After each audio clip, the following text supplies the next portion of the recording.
Maria Ressa, who's the Chief Executive and Executive Editor of Rappler in the Philippines.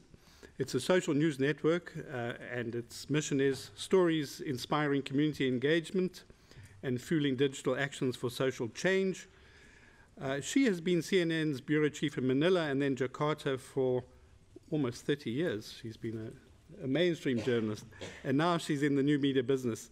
So, Maria, tell us, from your part of the world especially also, how do fake accounts, fabricated accounts, perhaps innocently circulated wrong accounts, how does this impact on your business and your media position? Thanks so much. And hi, we're live. This is it. This is the power of Facebook. We're live in the Philippines, and you're watching us. I think first, Facebook was the reason Rappler's 5 years old now, and Rappler's rise in terms of exponential growth really was largely due to Facebook. We started in 2012. But in 2016, along with the rest of the world, you know, when I was talking about Rappler and Facebook and Twitter, social media was empowerment. We were talking about paradise, right? Giving everyone a voice.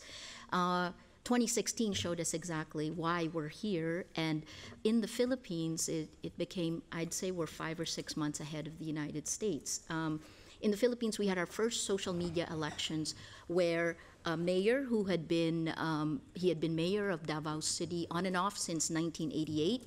He blatantly told people he would kill. In fact, in an interview with me in 2015, he said that he had killed 3 people.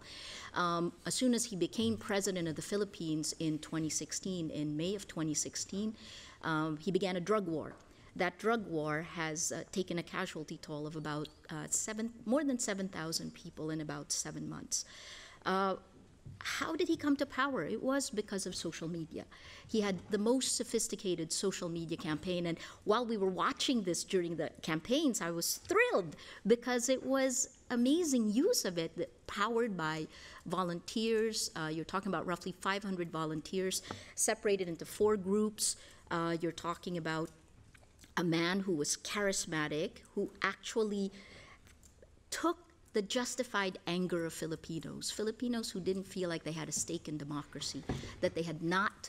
You know, I became a journalist in 1986 with the People Power Revolt and watched most nations in Southeast Asia move from authoritarian one-man rule to democracy.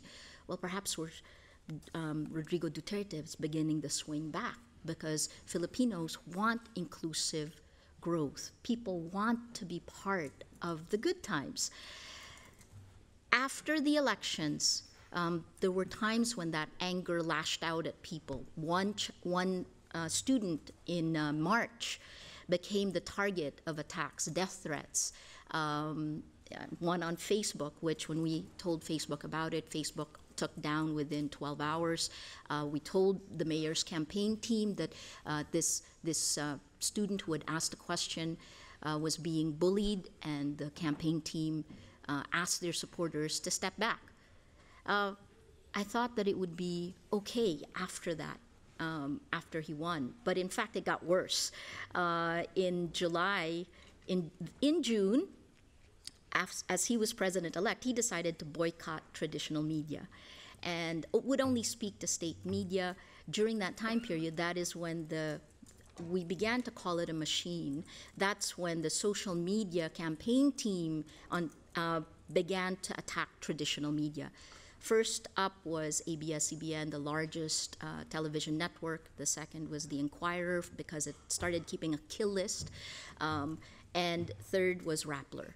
In October, we came out with a social media, the weaponization of the internet, a 3-part series.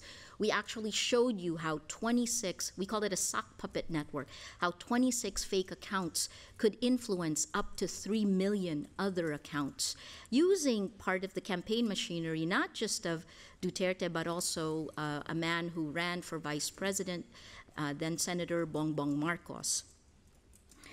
Well, after that series, the machine was turned against Rappler and against me personally. Over the a period of about a month, you know, I got an average of 90 hate messages per hour. And per hour, imagine getting 90 hate messages per hour. It was worse than, I used to be a conflict reporter for CNN. It was not anything that I've ever dealt with. So you have to sit there and you just kind of have to go, okay, it's not so bad. Is it real? Is it not real? But that weaponization then became a man-to-man or woman-to-woman attack of journalists working in the Philippines. Am I negative? Absolutely not. I think that we will find a solution, and with Facebook, we will find a solution. And I think I'll just leave you with these two thoughts, which is, it is man and machine. I think that Facebook's great growth was largely driven by machine, right? And I think now you're getting to the point where it's moved into, I agree with Espen, the largest news publication now is Facebook, with all of us, all the news groups kind of going into it. And how are we going to we've lost these gatekeeping powers, traditional media. So who will take that over when the largest distribution platform is Facebook? Will Facebook do it? Will we do it? Will we help each other? That's actually what we're all trying to figure out now. But we certainly need that. It's almost like you ripped off every traffic light in the city and then you expect it to move forward. And I guess part of what I think is happening is popularity contest never actually gives you the best choice, right? And in many ways, the algorithm was driven by popularity and by your own cognitive biases. So what is a news group? A news group actually gives you its editorial agenda. That's what delivers the truth in every society. And I always used to say when I was working with CNN that in every country that I've worked in, the quality of the democracy was always pegged to the quality of its journalists, the courage of its journalists to stand up and say, hey, that's wrong, demand accountability. So our problem in the Philippines now is that we have not just misinformation, because misinformation happens when you play a game of telephone. We have disinformation, really targeted attacks to not just the journalists, but to what truth is for specific purposes. And we know that the foundation of it was the campaign social media accounts that have now had more than a year to develop and grow. So that's a challenge. And I guess I'll leave with one last thing. If the algorithms give the same value to a news group, let's put it in the United States so the guys who are in the Philippines don't attack immediately. If the algorithms give the same value to the New York Times as it would give to a political advocacy page, you really then have a problem with who's telling the truth, because half empty or half full, it's still there, and there is all those nuances. Last thought on, we talked about business, and I think this is the last part. I think if we all don't step in, and I think we must work closely with the tech platforms on this, if we don't step in, what we're seeing is a commoditization of news. Because the growth of the tech platforms is down to the granular detail. Journalism is not about the detail. Journalism is about meaning, pulling out to a bigger picture to tell you what the details mean.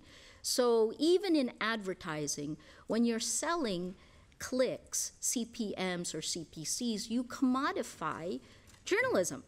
And that is a threat to good journalism, because good journalism costs money to produce. So this is part of, I think, the kind of creative destruction the world is going through. And we're going through it at a time when people want not just meaning, but they want to be part of the good times.